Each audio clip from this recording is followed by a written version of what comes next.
Hey guys, so today I'm doing my reflection on a 5-year-old female patient who'd been hit by a car in front of her home. The car was believed to have been travelling at least 70 kilometres an hour, and the driver didn't brake prior to impact as he hadn't seen the child run out onto the road. The patient was thrown about 10 metres and then hit again upon impact with the road as the driver attempted to stop the vehicle. On arrival, she was GCS 11 with obvious substantial traumatic injuries, including fractured femur, skull, shoulder, possibly her pelvis as well too. She had multiple contusions of the head, significant deep abrasions all over her body, and as assessment treatment and transport progressed, we began to suspect a significant internal hemorrhage because of the rapid distension and discoloration of her tummy. Significant bruising of the chest also raised suspicions of pulmonary contusions, although her chest was clear upon auscultation. Her vitals remained fairly stable throughout until she began to decline as we approached hospital. So this case really resonated with me for a number of reasons. Firstly, it's by far the most critically ill patient I've ever attended so far on either prac. So it really tested my clinical skills and ability to think critically under such immense pressure. It also got me thinking about issues such as value adding, stay and go versus stay and play versus load and go, the ability to react appropriately and effectively in situations that might affect me on a personal level as I'm a parent myself, and early sit repping.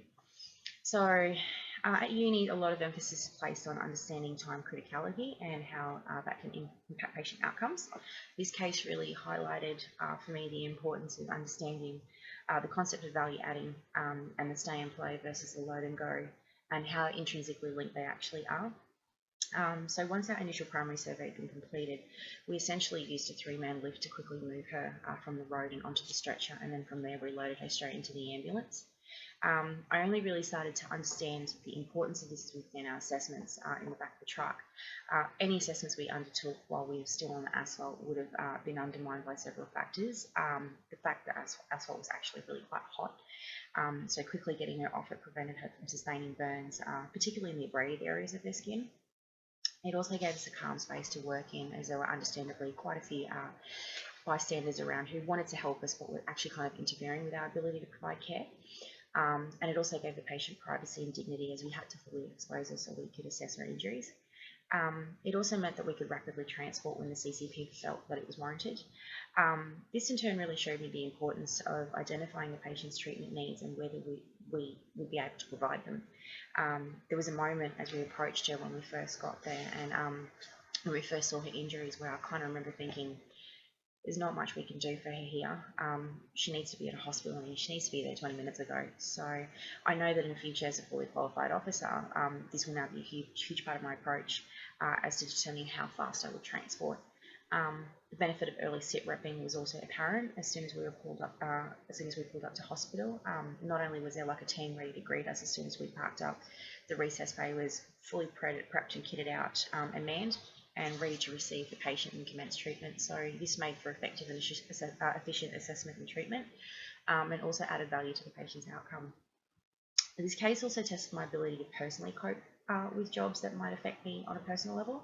As a parent, I've always worried about how I would deal with critically sick kids and whether I'd be able to remain objective. And it was great to have that experience in a student setting where I was able to sort of really examine how I was feeling about it, because I wasn't so overwhelmed with the assessment and treatment process. And I feel both encouraged that I was able to put my feelings aside to get the job done, and a little frightened, in the moments where I was feeling a little bit vulnerable because it was quite overwhelming during certain times throughout the case.